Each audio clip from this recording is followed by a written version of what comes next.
I never thought silence could be a weapon until I started paying attention to the spaces between words in my own home. My name is Daniel Mercer. I'm 49 years old, and for the last 6 years I've worked as a civil engineer for the county's infrastructure department. It's steady work, the kind that keeps your hands busy and your mind occupied with load calculations and drainage systems instead of the small, nagging feeling that something in your personal life isn't quite right.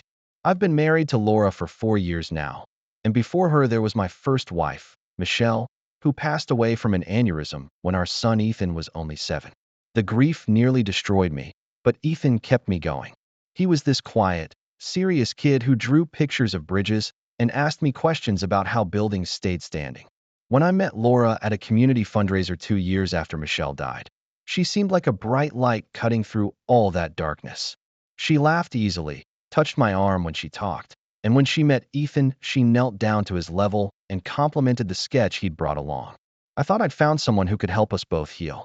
I thought I'd found a partner who understood that Ethan would always be my priority, that being a stepmother meant embracing a child who'd already lost so much. She nodded when I explained this during our early conversations, assured me she understood, told me she'd always wanted children and that loving Ethan would come naturally. I believed her because I needed to believe her, because the loneliness had been so suffocating and because she seemed so genuine in those first months.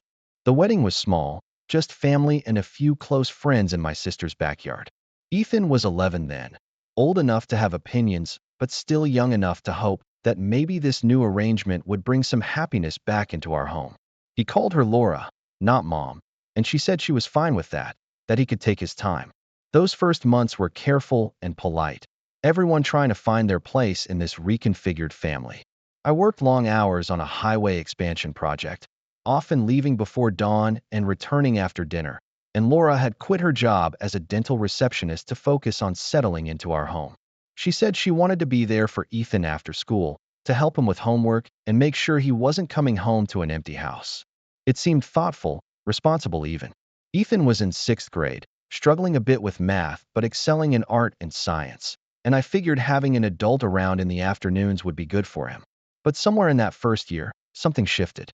Ethan started spending more time in his room, his door closed, his voice quieter at dinner. When I asked him how school was going, his answers became shorter, less detailed. Laura would jump in with her own observations, talking about his homework or some minor issue with a teacher, and Ethan would just nod and push food around his plate. I told myself it was normal adolescent behavior, that 12-year-old boys pull away from their parents as they start figuring out who they are. I told myself I was overthinking it. Then came the night I arrived home early because a site inspection had been postponed. It was a Thursday in October, still light outside, and I walked in through the side door that leads directly into the kitchen.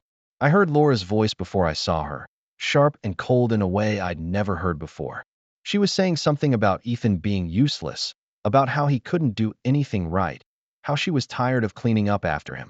I froze in the doorway, still holding my work bag, and watched as she stood over him at the kitchen table where his math homework was spread out. He wasn't crying, but his face had that blank, shut-down expression I remembered from the months after his mother died. Laura's back was to me, and she didn't hear me come in. She told him that his father worked hard and didn't need to come home to a son who couldn't even manage basic fractions, that he was dragging everyone down, that maybe if he tried harder people wouldn't find him so disappointing. The words hit me like a physical blow. I cleared my throat and Laura spun around, her expression transforming instantly into a smile, warm and welcoming, as if the last 30 seconds hadn't happened. She said she didn't hear me come in, asked about my day, mentioned she was just helping Ethan with homework. Ethan's eyes met mine for just a second before he looked down at his papers. I asked if everything was okay, and he nodded silently. Laura laughed lightly and said of course everything was fine, that they were just working through a tricky problem. I wanted to confront it right then, but something held me back. That night, I couldn't sleep. I lay next to Laura in the darkness, listening to her steady breathing, and replayed what I'd witnessed over and over. Part of me wanted to believe it was an isolated incident, that she'd just had a bad day and snapped in a moment of frustration. Part of me knew better. I'd worked on enough projects to understand that structural problems don't appear out of nowhere. They develop over time, small stresses accumulating until something finally gives. I thought about Ethan's increasing withdrawal, his quiet dinners, the way he'd stopped telling me about his day. I thought about how Laura always seemed to have explanations ready whenever I asked about him, how she'd frame things as his fault, his laziness, his attitude. I started wondering how many moments like the one I'd witnessed had happened when I wasn't there, how many times she'd spoken to him that way when I was at work or out running errands. The next morning, I made a point of getting Ethan alone before school. I asked him directly if everything was okay with Laura, if she treated him well when I wasn't around. He hesitated, and in that hesitation I saw the truth. But then he shrugged and said everything was fine, that Laura was just strict sometimes. The word strict bothered me. Michelle had been firm but loving, setting boundaries while always making sure Ethan knew he was valued and cherished. What I'd heard the night before wasn't strictness, it was cruelty. But Ethan was protecting something, maybe protecting me from having to choose between him and my wife. I decided to pay closer attention, to be more present even when my work demanded otherwise. I started coming home for lunch when I could, appearing at unexpected times, watching the dynamics between Laura and Ethan more carefully. What I noticed was subtle but consistent. Laura's voice would change when she thought I wasn't listening. She'd make small cutting remarks about Ethan's appearance, his clothes, his interests. She'd sigh heavily when he asked questions, roll her eyes when he left a dish in the sink. In front of me, she maintained a veneer of patience, but I could see now how thin it was, how quickly it cracked when she thought she was unobserved. Ethan had learned to make himself small and invisible, to move through the house quietly, to avoid drawing her attention. He stopped asking me to look at his drawings. He stopped talking about the things he was interested in. At dinner, he ate quickly and asked to be excused, retreating to his room where he'd stay until bedtime. I tried to create opportunities for just the two of us, weekend projects or trips to the hardware store, but even then he seemed guarded, as if he'd learned not to trust that these moments would last. Laura began to make comments about Ethan needing more independence, suggesting he was too old to need so much of my attention, implying that my focus on him was somehow unhealthy. She'd say it with a laugh, couching it as concern, but I understood now what she was really doing. She was trying to isolate him further, to create distance between us so her treatment of him could continue unchallenged. 3 months after that first incident I overheard, I came home from work on a winter evening to find Ethan sitting on the front steps despite the cold. He was wearing just a hoodie, no coat, and when I asked why he was outside, he said he'd needed some air. His eyes were red. I sat down next to him on the cold concrete and waited. After a long silence, he told me he'd accidentally broken a glass while making a snack, that it was an accident, that he'd cleaned it up immediately. I asked what Laura had said, and he went quiet again. Then, in a voice so small it broke my heart, he told me she'd said he did it on purpose, that he was careless and destructive, that he ruined everything he touched. She'd told him to sit outside and think about how much trouble he caused. It was 38 degrees outside. He'd been sitting there for 40 minutes. Something cold and hard settled in my chest. I brought him inside, made him hot chocolate, and told him to go upstairs and warm up. Then I found Laura in our bedroom, folding laundry and watching television as if nothing had happened. I asked her about the glass, and she waved it off, said Ethan was being dramatic, that she'd simply asked him to take a moment to be more careful. I told her he'd been sitting outside in the cold for almost an hour, and she looked genuinely surprised, said she'd told him to sit on the porch for a few minutes, not to stay out there. But I knew my son, knew he followed instructions, knew he wouldn't have stayed out there unless that's what he thought he was supposed to do. The confrontation that followed was controlled on my part, but ugly in its implications. I told Laura that what I'd been observing wasn't acceptable, that her treatment of Ethan needed to change immediately. She denied everything, said I was misunderstanding, that raising a teenager was hard, and I wasn't around enough to see the full picture. She cried and said she was doing her best, that Ethan was difficult and manipulative, that he resented her for not being his real mother. She turned it around, made herself the victim, suggested that Ethan was playing us against each other. For a moment, I almost believed her, because she was convincing and because I wanted to believe that my marriage wasn't built on a foundation of deception. But then I remembered his face on those steps, the resignation in his voice, the way he'd learned to make himself invisible. I told her we needed counseling, that this wasn't sustainable. She agreed too quickly, which should have been my first warning. Over the next few weeks, she was performatively kind to Ethan when I was around, asking about his day, offering to help with homework, even suggesting family activities. Ethan played along, but I could see the exhaustion in him, the effort it took to pretend everything was normal. The counseling sessions were worse than useless. Laura presented herself as a struggling stepmother trying her best with a resentful stepson, and the therapist ate it up, talking about blended family dynamics and adjustment periods. Ethan barely spoke during the sessions, just sat there looking at the floor, and I realized he'd already given up on anyone believing him. That spring, Ethan started having stomach problems, missing school once or twice a week, complaining of nausea and headaches. The pediatrician ran tests and found nothing physically wrong, suggested it might be stress or anxiety. When I asked Ethan what he was stressed about, he just shrugged, said school was fine, everything was fine. But I knew it wasn't fine.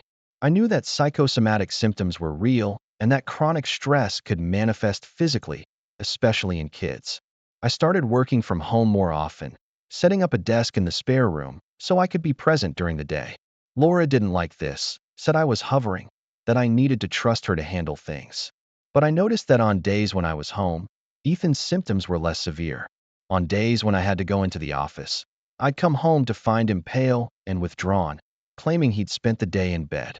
I installed a basic security camera in the living room, telling Laura it was because we'd had some break-ins in the neighborhood. She didn't object. What I saw on those recordings changed everything. When I was gone, Laura's mask dropped completely. She didn't hit him, nothing that would leave a mark, but the verbal assault was constant and calculated. She'd criticize everything he did, mock his interests, tell him he was stupid and worthless, and that his mother would be ashamed of him. That last part made me physically sick. She used his dead mother as a weapon, told him Michelle would be disappointed in how he turned out, that she was probably glad she didn't have to deal with him anymore. I watched my 13-year-old son absorb this abuse in silence. I sat in my car in the office parking lot and watched those recordings on my phone, my hands shaking with rage and grief and guilt. Guilt because I'd brought this woman into his life, because I'd been so desperate for companionship that I'd ignored warning signs, because I'd failed to protect him from this. I thought about Michelle and what she would say if she could see this, how she would never forgive me for allowing someone to hurt our son. I thought about divorce, but I also thought about custody and documentation and making sure I did this right, making sure Ethan would be safe and that Laura couldn't twist the narrative or claim I was being vindictive. I called a family attorney that afternoon, a woman named Patricia Caldwell who'd been recommended by a colleague.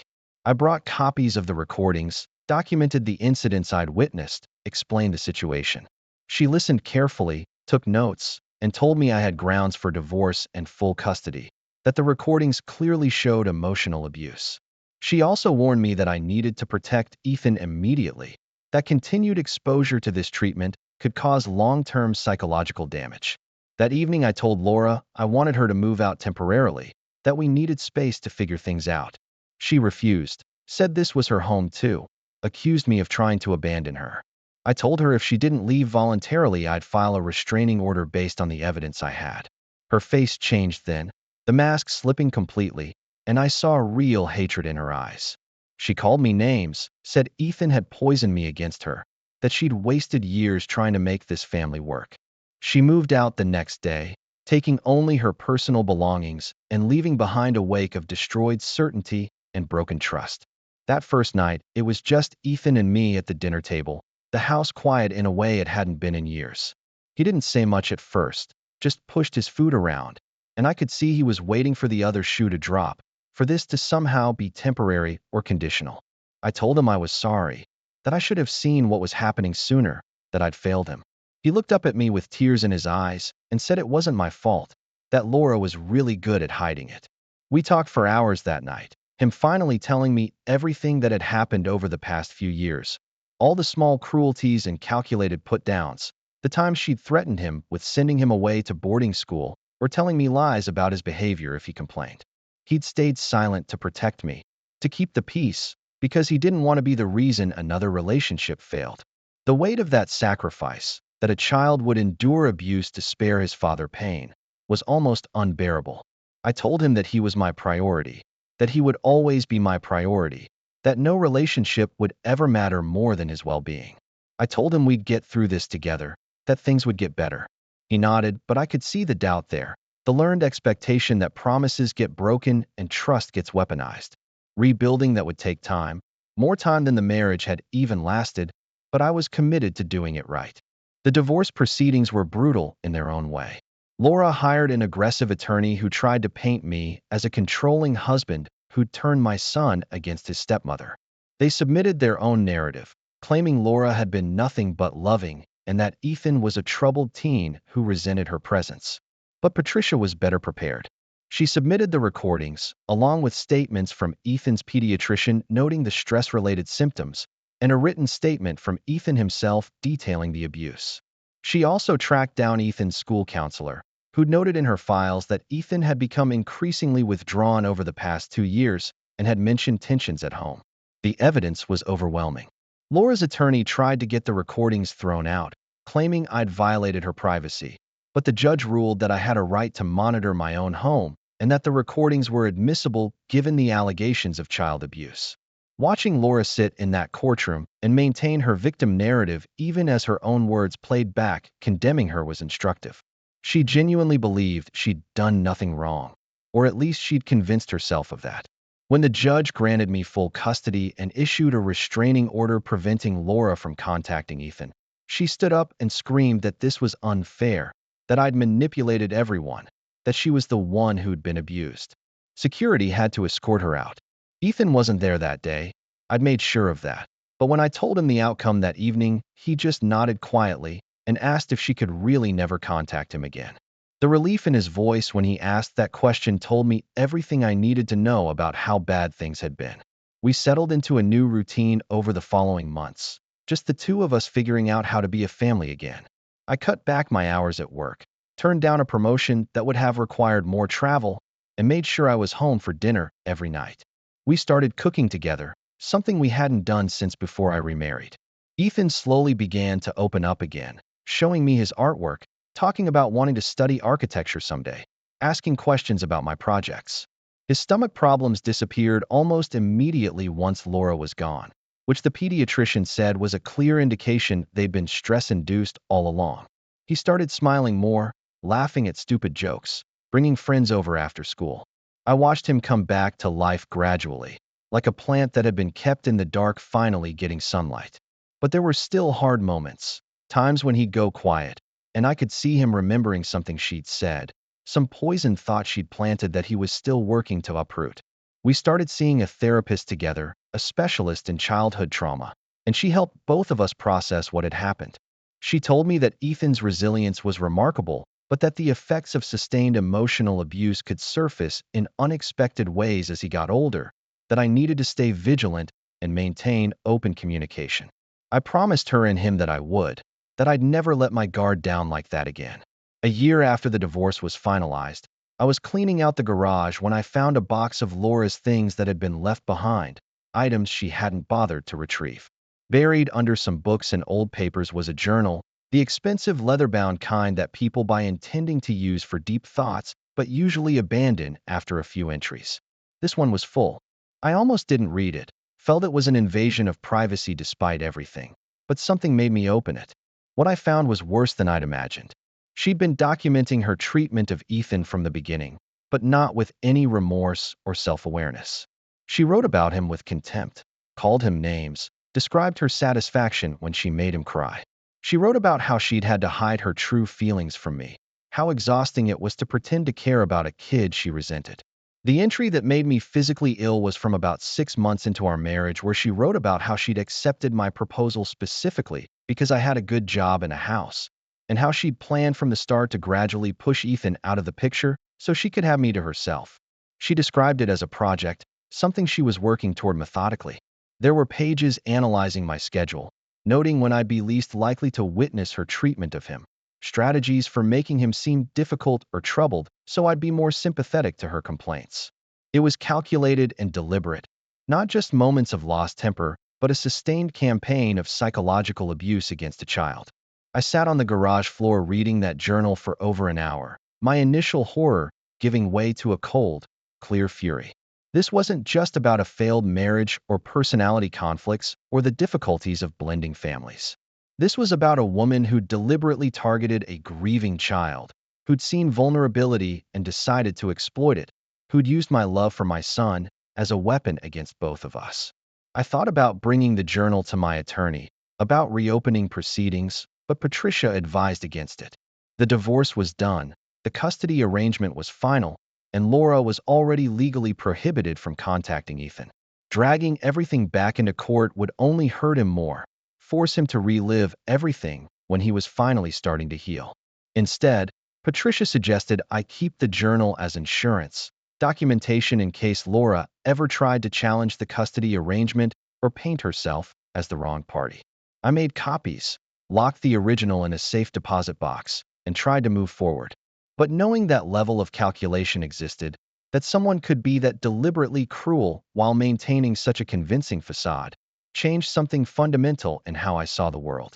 I became more cautious, more skeptical of easy charm, more protective not just of Ethan, but of that space we'd built for ourselves.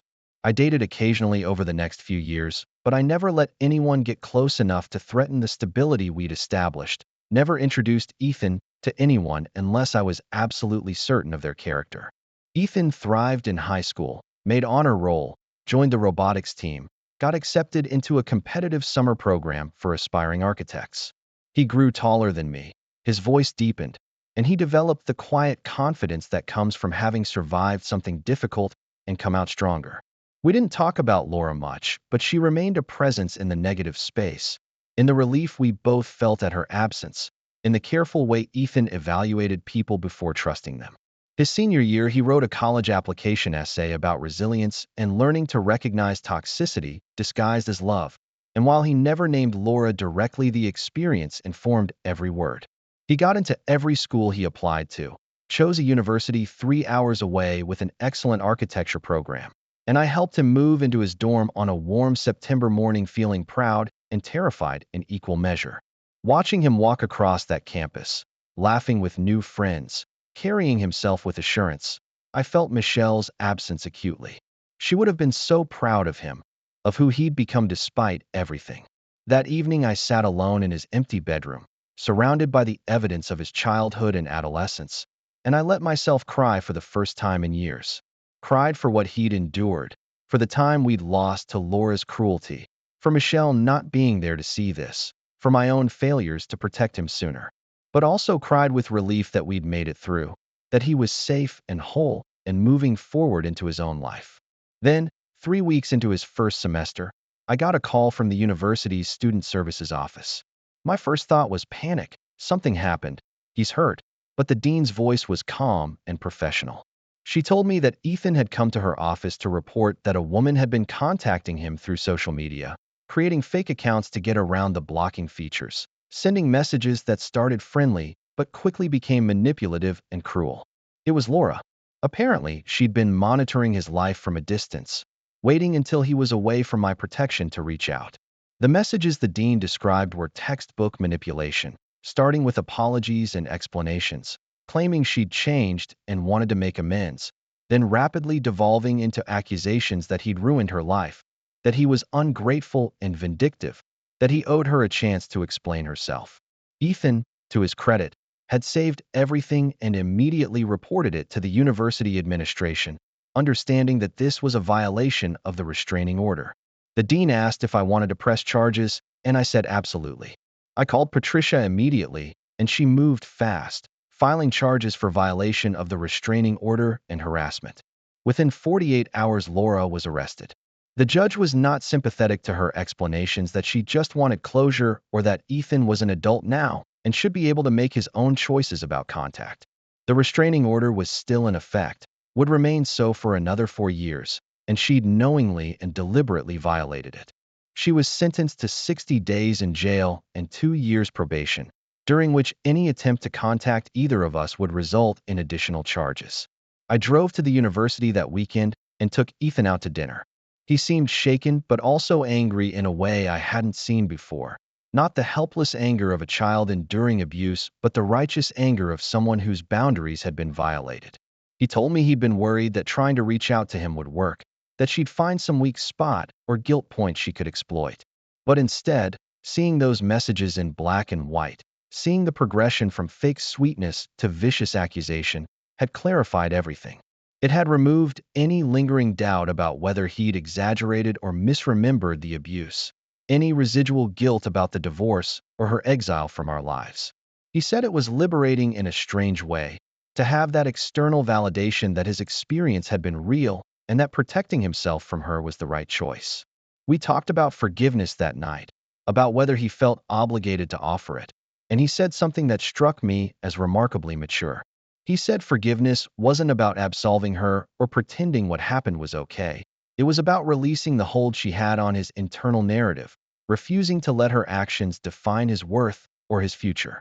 He said he'd forgiven her for his own sake, not hers, and that forgiveness didn't mean trust or reconciliation or allowing her back into his life. It meant he was done carrying the weight of her cruelty. Years passed, and the sharp edges of that period in our lives softened into something more manageable, a difficult chapter that informed but didn't define who we became. Ethan graduated with honors, started working for a prestigious architectural firm in Chicago, and called me every Sunday without fail. He dated, had his heart broken, and broke some hearts himself, developed a circle of close friends who valued his quiet steadiness and dry humor. He never introduced me to anyone he was serious about without first making sure I thoroughly vetted their character, a caution I understood even as I hoped he'd eventually feel safe enough to trust his own judgment without my approval. On his 26th birthday, I flew to Chicago to take him out for dinner, and over dessert he told me he'd been seeing a therapist regularly for the past year, working through the residual effects of the abuse and the trust issues that still surfaced in his relationships. He said he wanted to thank me for believing him, for acting when he couldn't protect himself, for never making him feel like the abuse was his fault or his responsibility to fix. He said a lot of kids in similar situations don't have parents who believe them or who prioritize their safety over preserving a marriage, and he knew how lucky he was. I told him that wasn't luck, that protecting him was never a choice but a responsibility, that I was only sorry I hadn't seen it sooner. He nodded and said he'd made peace with that, understood that Laura had been skilled at deception and that recognizing manipulation isn't always obvious when you're in the middle of it. Last month, I got a letter forwarded from my attorney's office, a thick envelope with no return address. Inside was a handwritten letter from Laura, pages and pages of single-spaced writing. Patricia had screened it first, determined it wasn't threatening, and gave me the option of reading it or destroying it unread. I chose to read it. It was rambling and self-pitying, full of justifications and alternative explanations for her behavior. She claimed she'd been overwhelmed by becoming a stepmother, that nobody had prepared her for how difficult it would be, that Ethan had been hostile to her from the start. She said I'd failed to support her, had always taken his side, had never given her a real chance. She claimed she'd been trying to provide discipline and structure that he needed, but that I'd undermined her at every turn. She said her life had been destroyed by the divorce and the restraining order, that she couldn't get decent jobs because of the record, that she'd lost friends and family who believed I'd manipulated the court system. The letter ended with a request that I tell Ethan she was sorry, that she'd been young and made mistakes, that she hoped someday he could forgive her. I read it twice, looking for any genuine accountability or insight, and found none. It was entirely focused on her suffering, her victimhood, her lost opportunities. There was no real acknowledgement of what she'd done to a grieving child, no understanding of the long-term damage caused by sustained emotional abuse. I didn't respond to the letter. I filed it with the other documentation, another piece of evidence of who she truly was. Then I called Ethan, told him about the letter, and asked if he wanted to know what it said. He was quiet for a moment, then said no, that knowing wouldn't change anything, that he'd already done the work to move past her impact on his life. We talked for another hour about other things, his current project designing a community center, my plans to finally retire next year, whether he'd come home for Thanksgiving. Normal things, the everyday stuff of a relationship built on trust and mutual respect. When we hung up, I sat in the quiet of my living room, the same room where I'd once watched those recordings and felt my world collapse, and I felt something like peace. We'd survived. We'd come through the fire, and we were okay. That was enough.